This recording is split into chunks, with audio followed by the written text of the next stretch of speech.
الفضل YouTube channel میں آپ کا استقبال ہے۔ اس چینل پر روزانہ قرآن پاک کی ایک آیت تلاوت مع ترجمہ اور مختصر تشریح پیش کی جا رہی ہے۔ ویڈیو اپلوڈ ہونے پر نوٹیفیکیشن پانے کے لیے اس چینل کو سبسکرائب کریں اور بیل آئیکن ضرور دبائیں۔ السلام علیکم ورحمۃ اللہ وبرکاتہ۔ میرے دینی و ایمانی بھائیوں اور بہنوں، سورہ نساء آیت نمبر 84 پیش خدمت ہے۔ اعوذ باللہ من الشیطان الرجیم، فقاتل فی سبیل اللہ لا تکلف الا نفسک وحرض المؤمنین عسى اللہ ان یکف بأس الذین کفروا واللہ اشد بأسا واشد تنکیلا۔ تو اللہ تعالیٰ کی راہ میں قتال کرتا رہے، تجھے صرف تیری ذات کی نسبت حکم دیا جاتا ہے۔ ہاں، ایمان والوں کو رغبت دلاتا رہے۔ بہت ممکن ہے کہ اللہ تعالیٰ کافروں کی جنگ کو روک دے، اور اللہ تعالیٰ سخت قوت والا اور سزا دینے میں بھی سخت ہے۔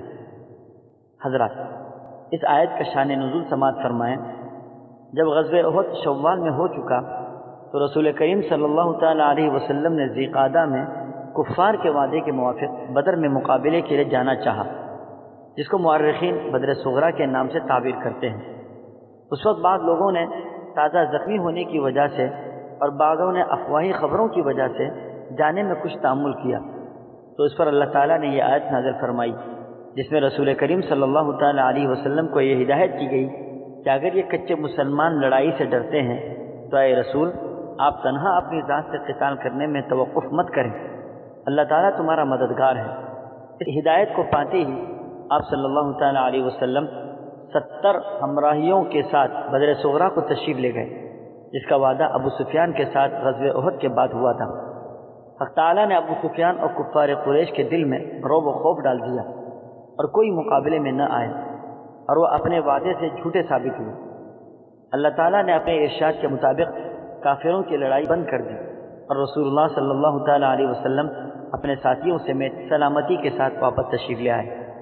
اس واقعے کے پس منظر میں اللہ کے نبی صلی اللہ تعالیٰ علیہ وسلم سے فرمایا گیا کہ اے نبی، آپ اللہ کی راہ میں قتال کریں، آپ تو صرف اپنی ذات کے اعتبار سے مکلف ہیں، مگر مؤمنین کو ترغیب دیتے رہیں۔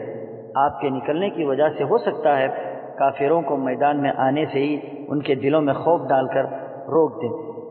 اللہ تعالیٰ تو بڑی سخت قوت والا ہے، اور سزا دینے کے اعتبار سے بھی وہ سخت ہے۔